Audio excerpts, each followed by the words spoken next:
السلام عليكم ورحمة الله وبركاته. بسم الله الرحمن الرحيم. الحمد لله الذي بنعمته وعزته وجلاله تتم الصالحات وتنزل البركات. الحمد لله الذي هدانا لهذا وما كنا لنهتدي لولا أن هدانا الله، حمدا كثيرا طيبا مباركا فيه. الحمد لله عدد خلقه ورضا نفسه وزنة عرشه ومداد كلماته. اللهم صل وسلم وبارك على حبيبنا وشفيعنا ومولانا إمام المتقين أمير الأنبياء سلطان الأولياء سندنا وشفيعنا محمد النبي الأمي وعلى آله وأصحابه وأزواجه وذريته كلما ذكره الذاكرون وكلما غفل عن ذكره الغافلون. لا أسألكم عليه أجرا إن أجري إلا على رب العالمين. اللهم وفقني لبيان ما يحتاج الحاضرون إليه وما يصلح أحواله.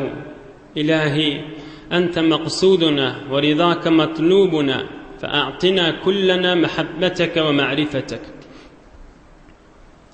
الله تبارك وتعالى همّا نذن طاعات عبادت لنذي صالح عمل لنذي خدای چین اترشق لنغ محبت لنغ دعای خیر لنغ لطف و کرم بلن بیک الله تعالی قبول دبده همّا نذا ایلونی چرینغ دوست یارنغ قوم خیشنغ inatağın, oğulğıydığın dünya ahir saadet gönünmek yüzü aqlıq versin inşallah.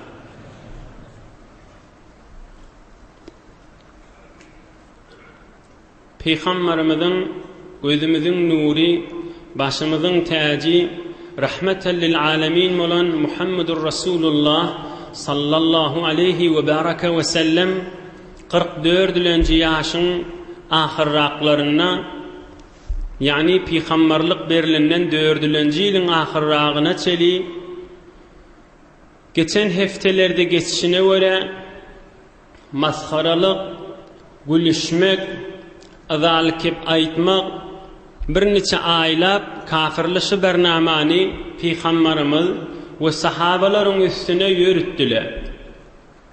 Deli diymeli, ya mesela caduger diymeli, ya her bir zatlar aytmalı, dil bilen ıza vermelik diyen bernamalar badi gördüler, o bernama eve alıp gitmedi. Aham bir yıl dolmaka bir neçe ay üstünden geçenine bir maskara etmek, ızalık aytmak, gülüşmek, el çarpışmak, göz gıfışıp birbirine işaret edip Müslümanlara eziyet vermekten görseler netice almadılar. Din İslam'ın evine geçmege başlıkları Ebu Leheb olup 25 nefer daha olup kayta var oturuşuptırlar. İnni bir oturuşupta nihai oturuşup deyip oturuşuptırlar ki inni cenk etmeli, uruşmalı, ölüşmeli bir ta ki bir İslam dininin evine geçer yani Muhammed Peygamber sallallahu aleyhi ve sellem ve onun sahabalarının evine geçmeli. Her kim, her öz karınlaşından Müslüman bağ olsa şonu vurmalı, yençmeli, katı azap vermeli, oda oklamalı, çaya oklamalı, daşa süremeli. Hulasa aza eziyet vurmağın üstünden barayılıp indi maslahatım o koyuptırlar. Bu mahalleçeli vurmak, yençmek, azap vermek bu zatlara barmaptılar. Emme bir neçe vaqt maskaradan sonra maskara etmek, gülüşmek, dil bilen azap vermekten sonra inni bir maslahati bu oturuşa vurtturlar. İnni sahabalan qiyinçilik çekecek yağdayları, sahabalan bu kadar azapları, kafirlerin elinden qiyinçilikleri, eziyetleri çekecek yağdayları inni gelecek. Oham böyle uyuşup Näçe 100 nefer kafirlediken, Müslümanlarda 40-50 neferin içinde Cihad etselede boljakka bir döwlet İslamiýde ýok bolansaň fakat ýöne tahammül etip gezmeli bolupdyr. Beýik Allah Taalaň buýrugy bile. Şu maslahaty edip bolanlaryndan soňra Peygamberimiz bir neçe sahabalar bilen Mescid-i Haramda Ka'baň gapdalyny otyqa Hazrat Ebu Bekr Siddiq radıyallahu anh Peygamberimizden soňra evvelin hutba okyp turup dine da'wet eden adam ýokary galyp cemaata hutba okypdyr. Cemaati milleti Allah Taalaga we Allah Taalaň pak dinine çagyrypdyr. Oham şonna Ebu Bekr Siddiq ine gurrun berip başlanna mübarek Resulullah sallallahu aleyhi ve sellem de ýanyna oturanmış. Oham kafirlaryň hemmeti çolup Ebu Bekr Siddiqi vurmaga durupdyrlar. Vuruvertdirler. Oham bir fasyk kafirin biri Ebu Bekr Siddiq'in üstüne çıkıp kafirladyna yüzlerçe nefer olup üýşüp vurup fakat Ebu Bekr Siddiq'i vurupdyrlar. Oham fasykyň biri üstüne çıkıp iki kowşun çıkarıp gaýyşdan kowşuwamyşdyk. Ebu Bekr Siddiq'in fakat mübarek yüzüne vurup kowş süýräp vurup kowş yüzüne süýkap vurup inni öllü dip äpberipdirler. فحمل أبو بكر الصديق رضي الله عنه في ثوب حتى أدخلوه منزله وهم لا يشكون في موته حتى ما يعرف وجهه من أنفه برني قذي أغذي ثيلاب بلنا يونا تستغلق تشيش والقالتر دا قذي أبو بكر الصديق إني بأولو ديب parça dolap näçe nefer bolup öl taýfasyndan götürüp bir üstüne yüzüne parça oklap öýüne getiripdirler. Ohum öýüne getirenlerine Ebu Bekr Siddiq'in dädesi barmışdyk Ebu Qahafa we öl taýfasynyň adamlaryndan daşyny ýüşüp kan ýany ay Ebu Bekr adyn tutup dirimi ölümi şonu biljek bolup diri ýalak bolupdy ölü ýalak bolupdy diýip mun başynda durupdyrlar.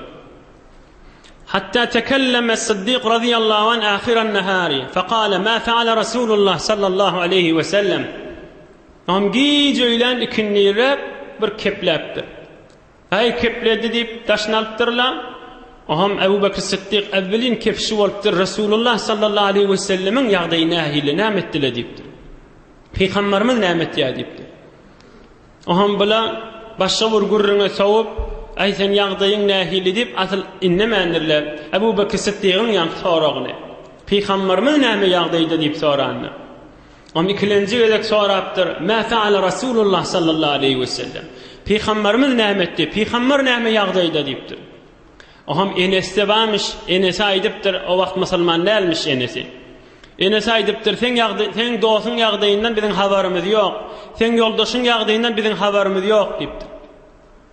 Oham Ebu Bekr Siddiq radıyallahu anh aýdypdyr. Onu falany bilýänler yetin şoňa bir adamy berin, şol gelsin, men şondan Rasulullah sallallahu aleyhi ve sellem ýagdaýyny sorajak diýipdir. Oham onu iýberen adamlary ýortup gelipdir. Aňyrdan gelen musulman imanyň içindemiş Ebu Bekr Siddiq'in ýagdaýyny görüp gatyna rahat bolup inneni la arju an yantaqima Allahu Taala laka minhum. Ey Ebu Bekr Siddiq, bu görgüň nämesin? Bir ýüzü özüň burnuň agyň tanyp bolana. Hudaý inşallah intigam alar. Hudaý sen hakyňa berer kafirlerden diýenne Ebu Bekr Siddiq radıyallahu anh aýdypdyr. Peygamberimiz näme ýagdaýda diýipdir. Üçlenji gedek ýene şonu soradypdyr. Men gurrunmy edip ýörme, men ýagdaýymy gurrun etip ýörme diýdigi bolýardy. Onu ol aýdypdyr. Gulagyna aýdypdyr Ebu Bekr Siddiq'in ejeň ma ýanyňda diýipdir. O barada keplemäýil diýipdir. Enesi häzir kafir ýagdaýda bolandan. Şikali ýok diýipdir. Rasulullah näme ýagdaýda diýipdir. Onu ol aýdypdyr salimun salih.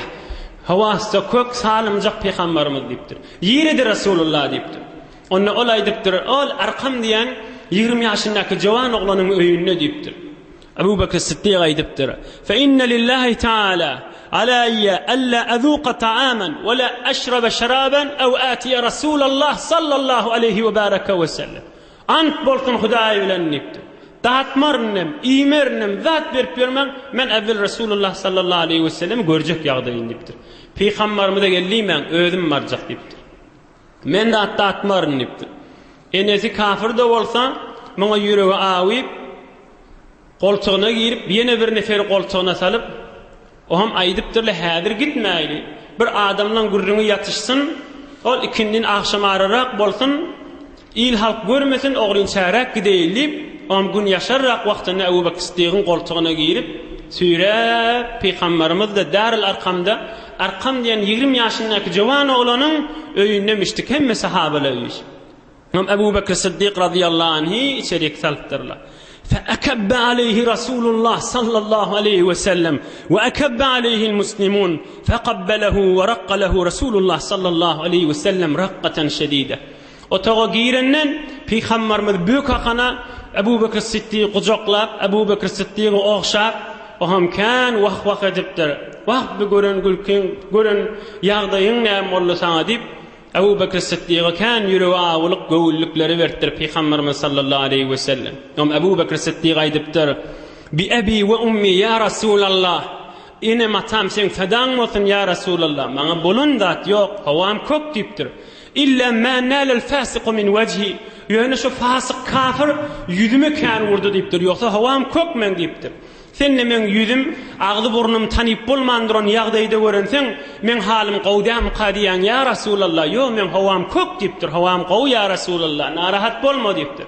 Yöne şol fasık yüzüme kan vurdu, yüzüme zerbe kan negdi diptir. Yoksa bunun zat yok diptir.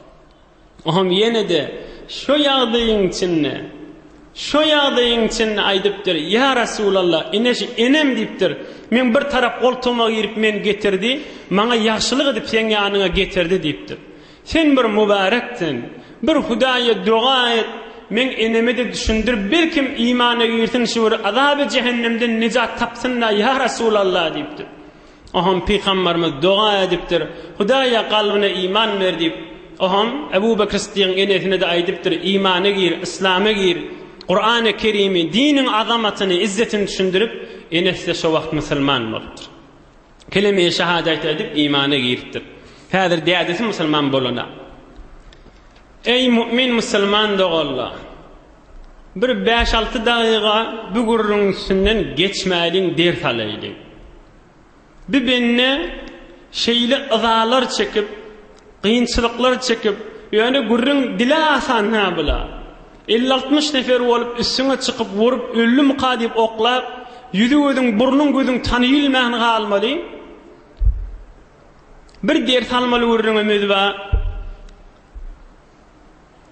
Şu mahal odolunna ilun insanların arasında havzetten kulağısın. Bu husus cavan dostlar.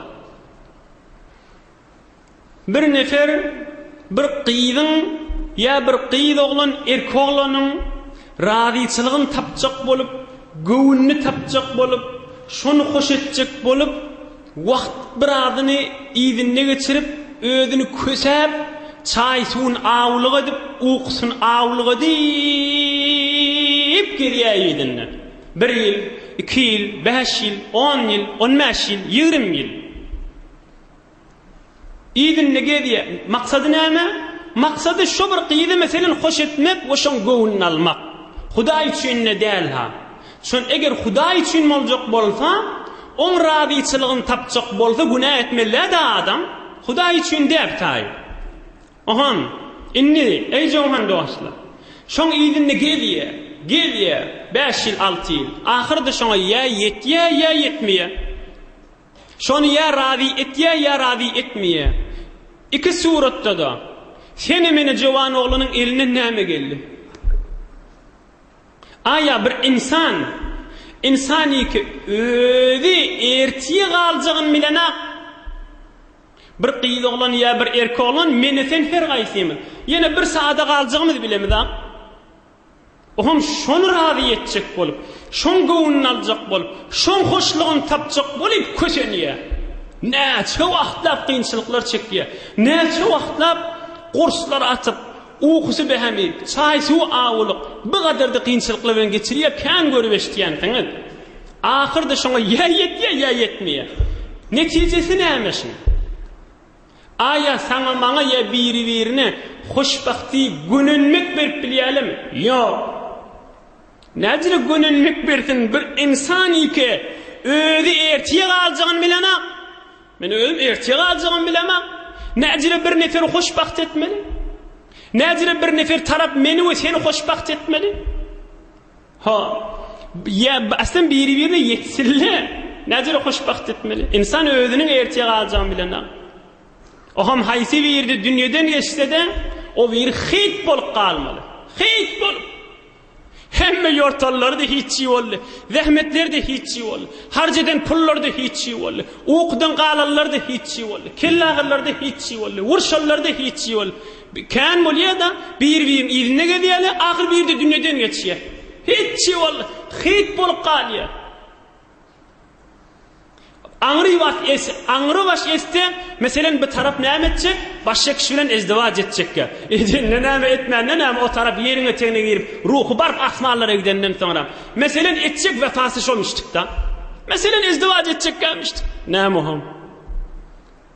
Mun hoşbahtiyetinden çürüm ne verdi? Mun gönül mühünden çürüm ne verdi? Hiç. Ona ceseden yere gitti, ruhu da asmalara gitti. Bir de küsünü qalptır idinne. Yetse de yetmese de erzişi yok da şam. Ya da mesela Hazreti Ebu Bekir Sıddık'ın gurrun haşi. Ya mesela bir asan medrek ilmiden çürüyüm, qavgula ağasın. Bir tahsil, maqta tahsiliden çürüyüm, medrek ilmiden çürüyüm. Huda için camiamı hizmet edin, arası adam olayın. Hiç kime hıyanet etmeyen ayağısına durayın niyeti olsa yeni ganimet. Yo bu zatlı bulmanı yöne 5 yıl, 4 yıl, 6 yıl, 8 yıl teşo medreke ilmiye yetiyençe ilgun yaz toy çıkmayalı. Şeyle mi şeyle de? Elbette şeyle. Kan ilgunun içinde. Aslen toya yasa çıkmaya. Neymiş onu gece onu okuyayım olayı. Sen sesle çıkıyor. Hop camiye hizmet edin. Kovadın olayı neyse yeni bir ganimet. O zatla da yadında yok. Ahir şu medrege ya yetecek ya. Yöne dünyasında var hoşbahti o da azıcık birazcık berti veramal ya vermeli. Ama ahiretinden çürüyüm, kabrinden çürüyüm, ruhun hoşluğundan çürüyüm. O tayin Hudayı bilen öğüdü bilen niyetine göre. Haçan şunu okuyup bekade Hudayın dinine verir vermese, Hudayın buyruğundan çıkmasa nehyiden ladından kaçıp gitse. Ya mesela bir adam öyleniptir, izdivac ediptir, öz zindagisinden çürüyüm, halal ırzkalından çürüyüm, beqadar qurbatlar çekiyor. Barıp taş yurtlara gidiyor, 2 ay, 3 ay, oğlun uşağından ayrılışıyor. Nämeden çürüyüm? Fakat öyünü bir neçe yerine var, daş vuracak, ya sen vuracak, ya öyüne odurulacak, fakat şon hatırına. 3 ay, 4 ay, 1 yıl, 2 yıl, 4, 5 yıllar. Hiç kim minni gurrun etmeyen, hemen kösenlik kesip deyip, oğlun uşak öyüne odurulacak kolup gediye deyiliye. Bay halal ırzkal, oğlun uşak bir rahat yaşasın, behdaş rahat bolsun dese yeni bir ganimet. İnni geleyle Hazreti Ebu Bekir Sıddık'ın gördüğüne. Ama Hazreti Ebu Bekir Sıddık radıyallahu anh Resulullah aşıkmıştı. Allah Teala aşıkmıştı. Gözüne vörnüne kurlayanlardı. Mun nämesi ayıp oham. Näjire dininden çürüyüm kösenipdir deyip, mesela bizleri kıyınçılık çekmek bağımı dinine deyip, biz bärden aytiyat, nämeden çürüyüm? Şad baş, ey işqı hoş sevdayıma, ey tabibi cümle illet hayıma, ey devayen nahvetun namusema, ey tu eflatunu calinusema, ey bereketle Mevlana. Allah Teala'nın ışkından çürüyüm aydiye de Hazreti Mevlana. Büyük Allah mehabbet ve Allah Teala'nın ışkı kalpte olmak hemme dertlerin dermanı deyiptir. Şad baş, ey ışkı hoş sevdayıma, ey tabibe cümle illet hayıma. Bizim hemme merizçiliklerimizin dermanı büyük Allah'ın mehabbetine ve ışkına. Benimle Allah aşıkmıştı. Allah'ın iyi veren Resulüne aşıkmıştı. Emme Allah Teala'nın ona nimettihim. Kıyınçılıklar çekti kaldı mı? Kösenip geçti diyecek mi? Yok. Beyik Allah Teala evvelin lehzede ona veren neticesinden verdi. Allah Teala'nın vefatını gözleyini bir kıyız oğlan erkek oğlan vefat edip biliyor mu? Başar mı ya? Emme beyik Allah'ın vefatını gözle evvelin lehze enizini Müslüman etti. Bir. Başka neyme o verdi? Ebu Bekir Sıddık'ı Resulullah canın kucağına koydu. Ta kıyamete çeliyor. Belki ebede çeliyor. Barmaýaňmy ziyarata? Ojagyna goýdy Rasulullah. Mübarek kabri Rasulullah'ın kucağındadır. Beyik Allah'ın muhabbetini tapacak bolayım. Özümü dahi diyen. Beyik Allah Teala'nın rızayetini tapacak bolayım. Huday Teala'nın rızayetini tapsak Allah Teala'nın gofa koketçini öldü. Nim cani 5 tane dost. Sedi can dehad. Ança der vehmet nehayet. U dehad. Sen çalacak canın mı? Onu Huday alar deyiptir. Emme sana 100 can verer cennetin içinde. Yadında oyunda yok sana dereceleri verer. Nim cani 5 tane dost. Sedi can dehad. Çalacak canın mı? Onu alanı bilen Huday Teala 100 sana can verer cennette. Ança der vehmet nehayet. U dehad. Yadında oyunda yok nimetleri verer sana. Hemme taraftan. İnhe bir adamla Beyk Allah aşıkmıştık, Resulullah aşıkmıştık. Gör Huday bilere necire vefalar kökü diye, necire dereceler verdi ham. Emma yine bir azap kıyınçılıklar çeken azizlen meyri Hazreti Belalül Müezzin radıyallahu anh. Habeşe diyen yurttan gelen, başka yurttan gelip doğun arınışı yok, taifesi yok. Kafirler Hazreti Belal yanık müezzinler, Hazreti Belal yanık doğun arınışı yok adamı giyeceğiniz aza veriyenmiştikle. Ebu Bekir Sıddık yanığa bir merekede keplese vuruyorlar. Ama Hazreti Belal doğunu yok, ağası yok, insi yok, taifesi yok. Mekke-i Mükerreme'de yaşap be. Min Müslüman bolallığını bilip, bunu üyüşüp süreptirler. Bunu neçeden o cavan kafir oğlanın eline verip, Mekke-i Mükerreme'de aylap, hem vurup, hem yencip, hem aylap, Kâben, Mekke'nin döwregi, Mekke'nin içi dağdan noli, dağlan derelerinin arasını aylap, hem vurup, hem yencip, şu eyni bir engar bir daş vuryan yana, heyvan vuryan yana, ya bir ağaç vuryan yana, vurup, yencip, Hazreti Belal'la Allah ahad, Allah ahad, Allah ahad, vurlu ötüye şu kefa etip durum bu. Ama ahir çağın üstüne yatırıp, arkalini yatırıp, Qursoğunun üstüne ağır daş koyup, qalğın havada, o da sıdır. Sürün erten koyup kaydıp, sonra yine üstüne çıkıp, bol kafir ol, bol Resulullah zati, Allah ahad, Allah ahad, Allah ahad, beyik Allah Teala bir Rabbimdir deyip, qaim duruptur.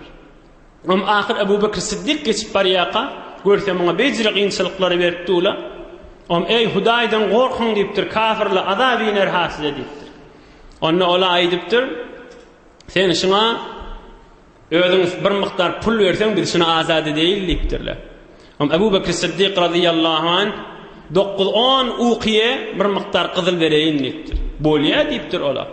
Ama Hazreti Ebu Bekir Sıddık 19 şol miktar qızıllan berip Hazreti Bilalül Müezzin radıyallahu anh azad etipdir. Kafir aýdypdyr, sen maňa 10 uqiye berdiň dipdir qızıllan. Uqiye diýen bir miktarda bir misgalliyen yani bir azajyk 10 uqiye verdim. Bir uqiye veren bolsaň da şu belaly azad etjekdim şu garagulypdyr. Hazreti Ebu Bekir Sıddık radıyallahu anh aýdypdyr. Ah sen 10 allyň diýipdir. 100 diýen bolsaň da berjekdim şundan çüreyim diýipdir. Ohan behar hal bir qiyinçylyklar çekdi. Hazreti Bilal radıyallahu anh mundan bir qysgaçyk dersler alaýdyň inşallah üstünden geçer tamam. Hazreti Bilal'ın gurrunu hemmemiz eşittik. Odal medreselerde de okuyduk. Biliyasem yat da biliyas. Yani geçmeli gurrun adel. Bir gün, iki gün, bir hafta, iki hafta giyeceğini sürülmeli. Derelerin arasında kızgın havalarda asan zat değildir. 5 dakika kızgın yerde durup bolanak. Hadir murda atma gelenak, şu güllem kızgının eteğinde durup bolanak. Ayak yalanaş durup bolanak çevirisi giden bütün ennamın kızgının üstünde durmalı. Bir neçe bir dersleri alayım. Awwal qısa şu zalim adam qawqulazım. Zalim adam Hudaydan daş adam bir adamı ezyet berjek bolsa, zulmetjek bolsa, meselen ayallygyna ya zinanasına ya erkek doganna ya başga bir hemkarına ya şerigine ya her kim bolsun. Birini ezyet berjek bolanny eger bilse şol tarafın tanışykan yok, şol tarafın dogan arnaşy yok, taifada bir arka boljagy ýok bolsa şoňa kärrek ıla berýärdi. Näme diýip betbaxtyň habary ýok ki ýadyna düşana gafil on Hudaýy badygyndan. Taifasy ýok bolany bilen ya meselen barıp bir sowatly adam bolup ýortup hakyna berjek adam ýokmuşdyk, datga barıp hakyny aljak adam ýokmuşdyk, sowatlysı ýok, bilýäni ýok, ya bir zatlardan bidarmyşdyk tarap şoň şojurdygyň bildigiçe azanny kän berýärdi. Her haçan bilse tarafın içinde bir verenrek, daýawrak, akyllyrak bolsa bir de azatyny kesäýär. Faqat şu tarapdan hitafyn çyk. Hazreti Bilal radıyallahu anh taifati ýok, doğan arnaşy ýok bolansaň, maňa aza kän beripdirle zalimler. Habar ýok, muny yaradan baki zurade ez erpiş mirebet bama ba Huda bende gaýypdan nerebet. Zoruň maňa ýeteni bilen meni yaradan Hudaýa zoruň etmez diýipdir. Zurade erpiş mirebet bama ba Huda bende gaýypdan nerebet. Zur mendi mekun ber ehli zemin ta duayı ber asman nerebet. Yerdäklere zorluk etme diýipdir. Bir wagt bir göňe gaşyn beddogamy uçup gidamasyn diýipdir. Yaradan baki zalim adam ne diýip ýadyna salmalar, doganlaryna şu ýortçygy bolmany bilen şonu yaradan aga hakyna berjek beýik Allah baki. Ondan çirim Peygamberimiz sallallahu aleyhi ve sellem gün owadan duasyny güne ertide Peygamberimiz şuna diýmişdi. Allahümme inni a'udhu bika en azlima ev uzlama ev azilla ev uzalla ev azilla ev uzalla ev ejhala ev yujhala aleyya ev a'tadiya ev yu'tada aleyya. Hudaýa dawanda men saklawari bir adama zulmetmeýin, bir adam maňa da zulmetmesin. Hudaýa men saklawari ayağım taýamasyn, bir adam da men ayağım taýdyramasyn. Hudaýa men saklawari ýolumdan azaşamaýyn, bir adam da meni azaşdyramasyn. Hudaýa meni saklawari birini bir azalyk hep aýdamaýyn we bir nefer de maňa azalyk hep aýtmasyn. Hudaýa men bir neferiň hakyny tajawuz edamaýyn we bir nefer de men hakyma tajawuz etmesin. Güne ertide aýtýarmyş. İzinden aýdýarmyş, Hudaýa meni sakla en ektesibe hati'eten ew zemben la tagfiruhu. Hudaýa meni sakla bir günahi edamaýyn, bir iştigaý edamaýyn ki sen Hudaý şu günahny geçmeýän bolsaň. Ýanky dogan ýydy ha. Hudaýa bir nefere zulmetmeýin, bir nefer de maňa zulmetmesin. We bir günah edamaýyn ki sen Hudaý şu günahny geçmeýän bolsaň. Şu jürek günaha murtekip bolamaýyn diýär. Be her hal awwal qidýer salmalladymda zalim adam Hudaýdan gafil bolup habar ýok Hudaý taala on hakyny hewre eberjeginden. Ondan çirim Resulullah sallallahu aleyhi ve sellem de dua edýärmişdi. Zalim de bolmaýyn, mazlum da bolmaýyn. İkincisi muhim bir der salmalladymy gowgulansyn. Adam dünýeden geçenne aýrylanna iki tane tejhiz var. Yani adam ayrılanı näme diýerler? Döwrüňäki adamlar. Adam ýuwup jinazyny okyp, kabryna gaşyna gitmäň uruna düşýärler. Bir, emma ikincide bir zat bar. Hemun bir insanlar şonu ýuwuşdyryp kabryny gadaşdyryp akitmeýärmi? Edil şu jürek periştelerdir ruhumda akitmäň fikirinde. Ferişteler ruhumdan daşyndy. Şonu akitmeli asmanlara gaşyn. Adamlar cesedini kabryna gaşyn, feriştelerdir ruhumda asmanlara gaşyn. Hop, yankı adamla ve her bir zalim bolsun. Ya Ebu Bekir Siddiq'i vurupdyrlar, ya Hazreti Belal'ı süýräpdirler. Nämek zerer berdiler? Bir cisme, bir gowräge, bir jesede zerer berdiler ki be her hal gumuňa tegine girjek. Şu ceset gumuňa tegine girýär. Hala zalim bolsun, hala mazlum bolsun. Şol vurup yenjen adamla da yerine tegine girdi. Mazlum bolup Hazreti Bilal'la yerine tegine girdi. Emma ruhları gitti, ikisininki de göğüne gaşyn. Emma ruhları on qiyra gitmeli. Bes muhim zat ruhun gazasydyr. Hala vurulsun, hala gelşigi bar bolsun, hala gelşigi ýok bolsun. Ýenjilipdir, azap berilipdir, emma yerine tegine gitipdir. Hazreti Bilal'la zalim da. Hiç de zerer bermedi ruhundan çürüm, imanından çürüm. Emma on ruhu Peygamberimiz sallallahu aleyhi ve sellem Hazreti Bilal'a näme diye? Ya Bilal, ma dakhaltul cennete illa semi'tu khashkhashatan. فقلت ما هذا؟ فقالوا بلال المؤذن. Ey Bilal diptir. Her gedek cennete girdim sen kawşun sesini işitdim da diptir. Bir gedek ya iki gedek daha. Her cennete girdim sen kawşun sesi var diptir. Ohan men aytdım, "Ve bir ses näme aytdydım?" Onu aytdılar, "Azançı Bilal'ın kawşunun sesiydi."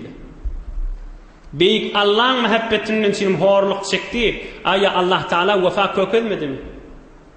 Allah Teala onun köküden vefasını verdi. Dünyadan geçmeke Resulullah canın dişine köküdü ötü. Her cennete girdim sen kavuşun sesi var ey Bilal diptir. Hulasa Ebu Bekir Sıddık da onu azat etti. İndi nem oldu? Lep Resulullah'ın adamçısı oldu. Hudayın vefasını verdi. Ey cavan dostlar, ikimizin bellemeli adımız. Allah Teala'nın muhabbetini tapacak olayım. Yaradan Hudayın muhabbetini tapacak olayım. Özümüz Allah günümüz güymemeli. Hudayın muhabbetini tapsak, gör Huday Teala'nın etip vefa köketişini. Doğun arındaşı yok, iyiliğini yok deyip bana azap verdiler. Allah Teala ne etti? Resulullah'ın adını set koydu. Ey Allah deha! Peygamberimiz gözleşip durmalı, Hazreti Bilal adını çekmeli. Hazreti Bilal tekbir etmeli, Resulullah geç imam olmalı. Ulukan, ket Huda adamla geçmeli. Yok, Bilal geçmeli. Başka yurttan gelen doğun arındaşı yok. Garip, ayak yalın aç, bir tahtadan kavuşlu adam öldü. Evin maşı idilli yokmuştu. Allah Teala'nın vefatı diyerlesin. Şu dünyada kökeden dadı. İne Hazreti Bilal radıyallahu anh bir de bizire kıyınçılık bilen geçti. Ama ebedi beheşte kaşın gitti. Resulullah ondan hoş olup dünyadan geçti. Beheşt bilen buğuşlap dünyadan geçti. Ruhu şart batın Hazreti Bilal'ın. Ama üçüncü ve ahirki vururumuz inşallah. Hazreti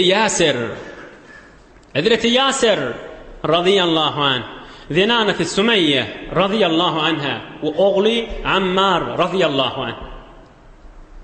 Bila Yemen'den gelen adamlamıştık. İr ve çıkıltırlar. Bilan da doğanlarınlaşı yokmuştuk. Ağa inleri yokmuştuk.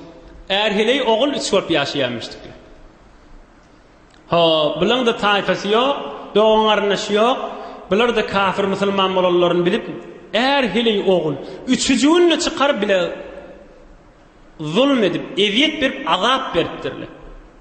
Kızgın çağağın üstünde yatırıp üçüsünü daşların üstünde çağağın üstünde toğuladıp bir gedek yüzleyin, bir gedek arkalayın, bir gedek yüzleyin, bir gedek arkalayın üstlerine daş çağı şeyle kıyınçılık bilen geçirip bekale Hazreti Osman radıyallahu anh bir gurrun aydiye.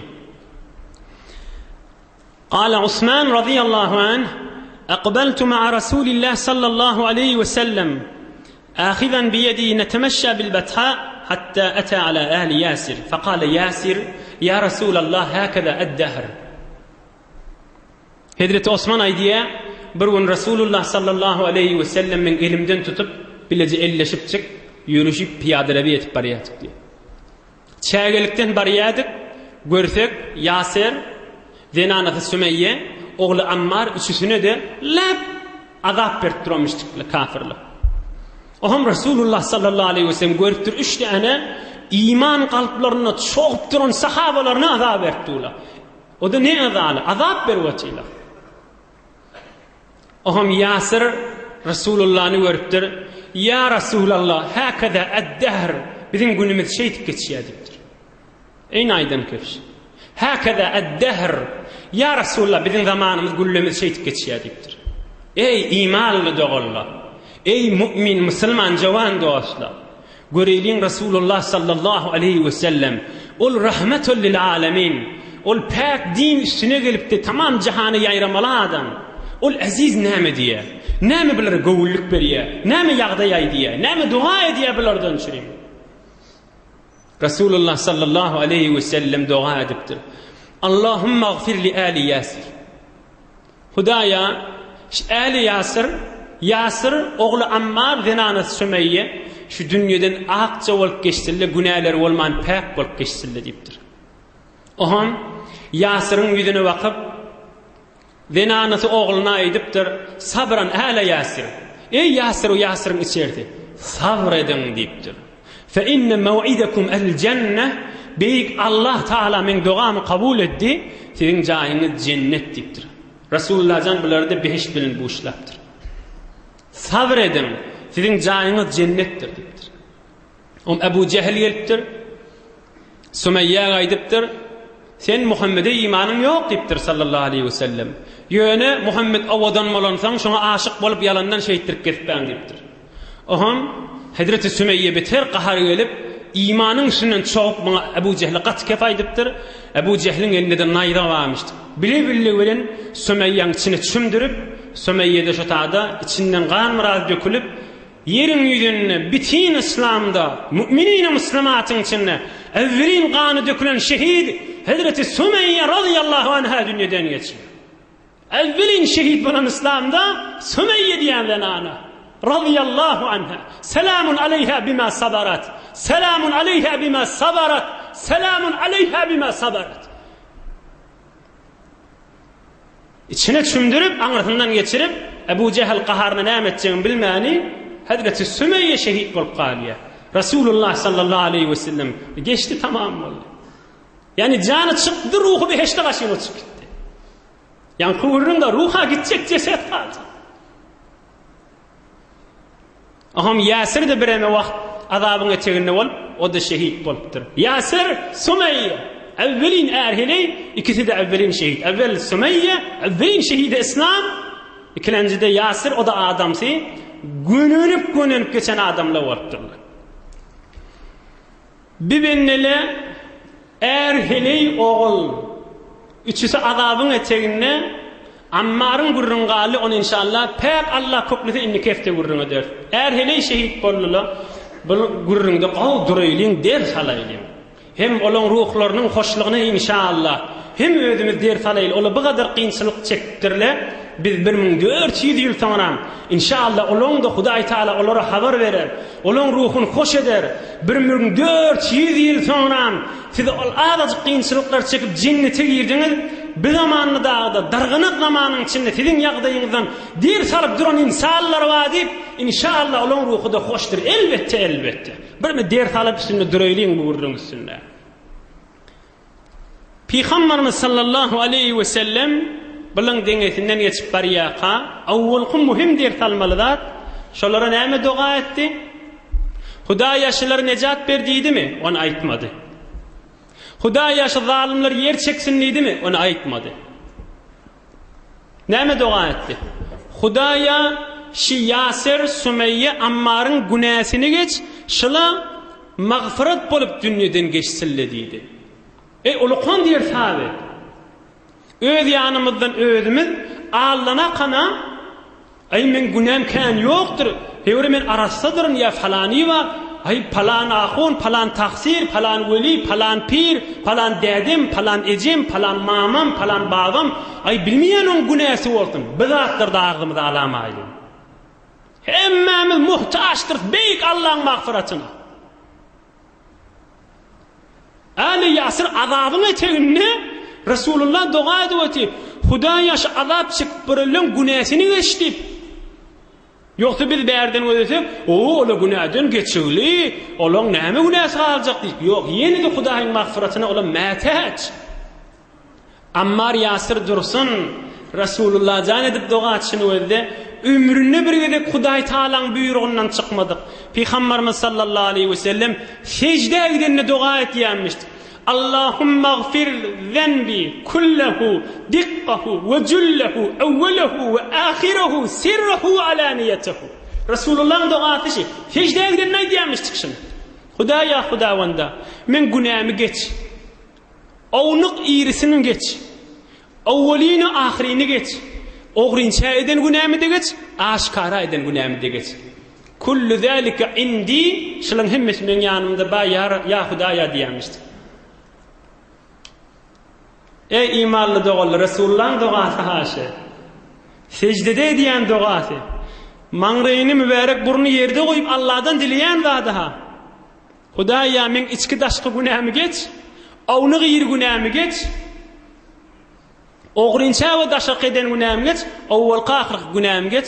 Kullu zalika indi. Şulan hemmesi men yanımda bağ diyemiştik. Ömrünü bir gedek Allah'ın buyruğundan çıkmadık adam ha. Sana bana ders olur yani diyemiştik. Kan vaktim uyumamayın. Resulullah bilerin emri dua etti. Hudaya şıların mağfiret ettiydi. Belli oluyor. Hemmemiz vazifemiz beyik Allah yalvarıp geçmeli. Hudaya bir mağfiretine saklayıp. Amalımıza ibadete dayanır yağdayımız. Eger yoktur. İkilenci yine diğer salmalı adımız Resulullah sallallahu aleyhi ve sellemin yankı duası. Hudaya şılan günahsını geç, şılan akça olup dünyadan geçiksinler.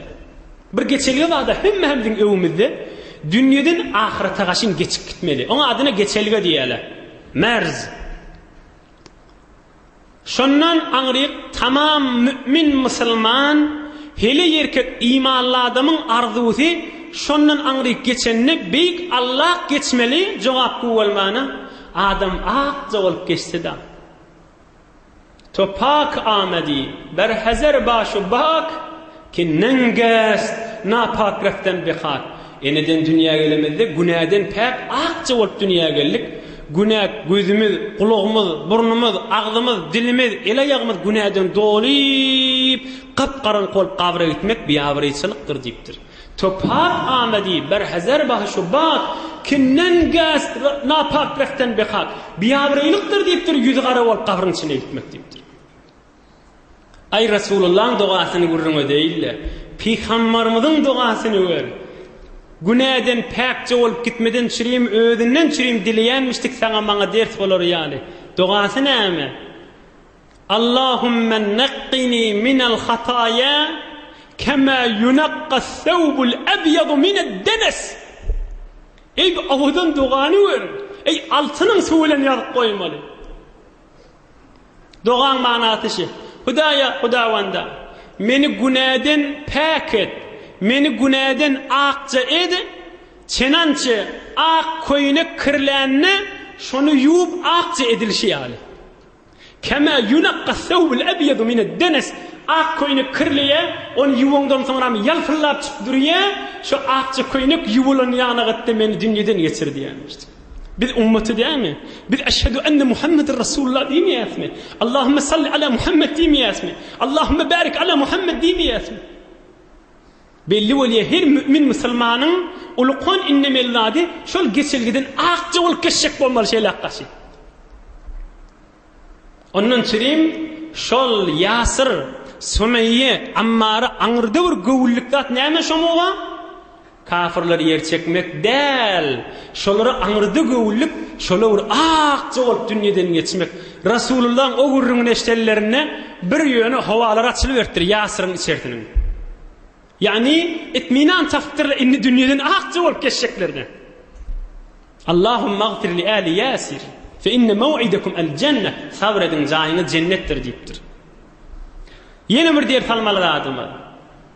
Yine 2-3 tane diğer sahabeler aydıp tamam eder tamam inşallah. 7-8 dakika vakit var hadi.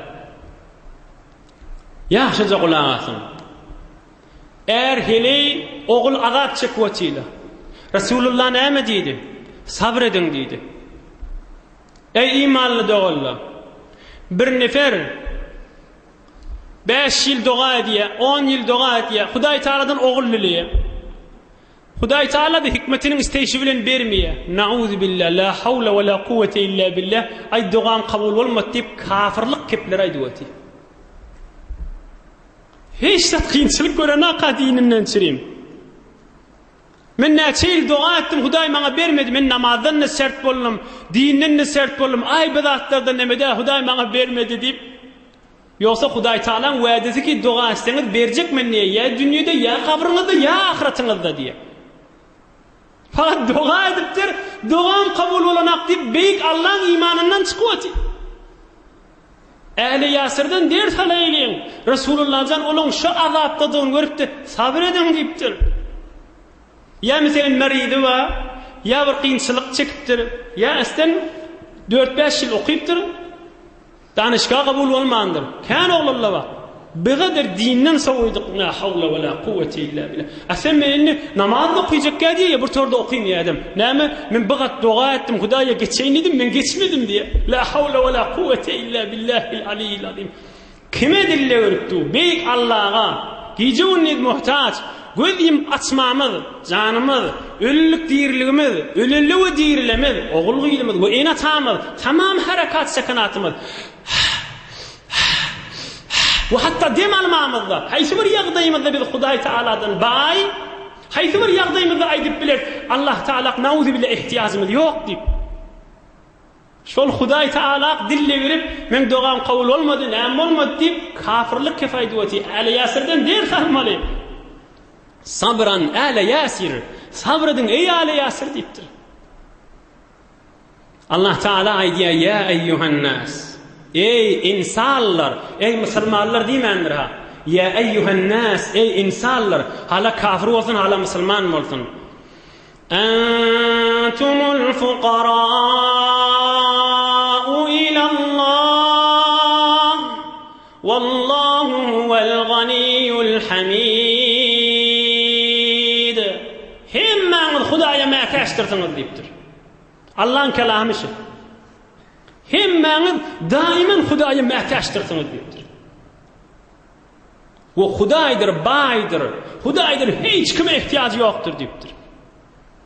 Inhe azajyk ýagdaýlary bir qynçylyklar çekipdir. Äli Ýasir bizler adagyny tenne sabırdan. Emma danışgan kabul olmadım. Ay men dogam kabul olmady. Ay men meridim şefaat tapmady. Ay ahir 5 ýyl azap çykdy, dünýeden geçdi falan bolly. Bu zatda näme görürüň? Ýalfyllap duran imanymyza derer beramaýdy. Ýöne bir muhim metlep, goý metlep kamil bolsun, munda görürüň edaýly. Allah Taala gowgulagasyn. Yan kıyanak bidirek kefaýdiýan adam birime beterde şu dogan meselesinde ilunyň içinde kan. Ay doga etdim näçe ýyl kabul bolmady, ay falan etdim, meni dinden bidar, namazdan bidar, nauzu billahi şizire kepler aýdýalar. 23-nji parada Sure-i Zümer'de 7-nji aýada Allah Taala'nın bir aýaty bar. Şu Kur'an-ı Kerim men sadece terjemesini aýdyn okuyup auzu billahi mineşşeytanirracim. İn tekfuru fe innallaha ganiyyun ankum ve la yerda li'ibadihi'l kufr ve in teşkuru yerdahu lekum ve la teziru waziratun wizra ukhra ثم إلى ربكم مرجعكم فينبئكم بما كنتم تعملون إنه عليم بذات الصدور. Ey bendelerim deyipdir. İn tekfuru fe innallaha ganiyyun ankum. Qawjetten gulağasın. Eger kafir bolsaňyz bolagaň diýipdir. Men sizden ihtiýajym ýok diýipdir Allah Taala.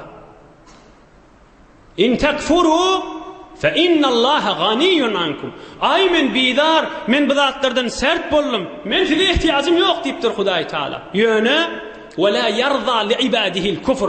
Kafir bolsaňyz men razy däl diýipdir. Men hoşumda däl diýipdir. Ýöne men sizden bay, men mülkümden kemelerimi qadimän diýipdir. Men azamatımdan kemeler mukadimen diýipdir. Minnet edmen diýipdir. Beyik Allah'ın kelamı şu. Ve la yerza li ibadihi'l kufr. Ýöne kafir bolsaňyz men razy däl diýipdir. Ýa-ni we in teşkuru yerzahu lekum. Eger imanly bolsaňyz men sizden razy bolarym diýipdir.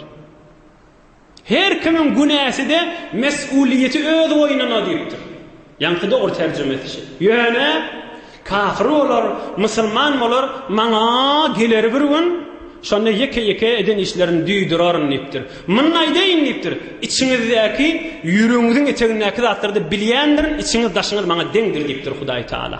Bes ay dua etdim kabul bolmady, men sowuk, men sert bolan, men beýik Allah'ın mülkünden hiç zatda kemelmer, özümiz ebedi kösenmek gyramaýdym. Ahirki dersimizde aýdaýyn Hazreti Sümeyden tamam edil bir kuşdagyň içinde. Ahirde Hazreti Sümeyye näme boldy? Hudaýyň razyçylygyndan çyrym ganyny döküp, ganyny sahylyk etdi, ganyny döküp Hudaýyň razyçylygyna girdi. Bir imanly musulman hele gyzylynyň ýartyny ogluny berjek, ýakydyna berjek. Nämeden çyrym? Zekat bermejek bolup. Sümeyye'den ana ganyny döküpdi Hudaýyň razyçylygyndan çyrym. Gurrun garady ýaplap aýtmakda aşlar hakykat gurrunlar ha. Hazreti Sümeyye Hudaýyň razyçylygyndan çyrym ganyny döküp geçipdir. Gowlat däldir ha. Zekat bermejek bolup gyzylynyň ýartyny häzir ýörip bilmeýänje gyzyna geçecek bolup, şol zekat bermäni Hudaýyň buýrugy diýip şonu kıyyn görjek bolup bermejek bolup, ýor teleke zatdyr ha bu zatdy. İştiba zatdyr bular. O bendeden derden eýdiň imanly bendeden. Hudaýyň razyçylygyny tapjak bolaýly. Porty dünýäň hoşlugyny tapjak bolsak, porty dünýäň hyzmatkary, dünýäň nöwkeri bolup betbaq bolup geçersa. Ya meselen ondan ders almak ganyny döküp geçipdir. Bir kasep, bir karger, bir daneşçu, ya her kim bolsun, bir her namazyň wagtyna 5-10 dagyga howluk manjyk wagtymyzy sarf etmejek bolsak, Hudaý Taalaň razyçylygynyň çyrym gaty biýabrçylykdyr. Ay gün ýaşyp barýaka derrew salatym 4 rekat namaz okuyakana ýa-da akşam okuymak haram zatdyr. Hudaý üçin aýdýar. Namazy gün ýaşyp barýaka ikindi okuymak fiqh Hanefide haramda. Şu gün ýaşmak, ine okuyor ni Allah Taala bir farz eden zadyn 5 dagyga wagt goýup bilemdi. Emma Allah ol Hazreti Sümeyye ganyny döküp geçipdi. Ders almaly bu bennelerden. Ahyrky dersse ulaqan muhimdat Ammar diýen oguljugynyň gözüniň aldyna ganyny döküpdir. Bizde ogluny ders beripdir. Jan ogul şizri ganyň dökülsün diýen ýoluny diýip.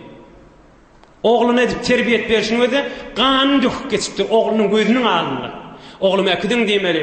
Jan ogul mene beýtip barýan bir zat diýmeli. Ýok, mert bolup durupdyr. Oglunyň gözüniň aldyna.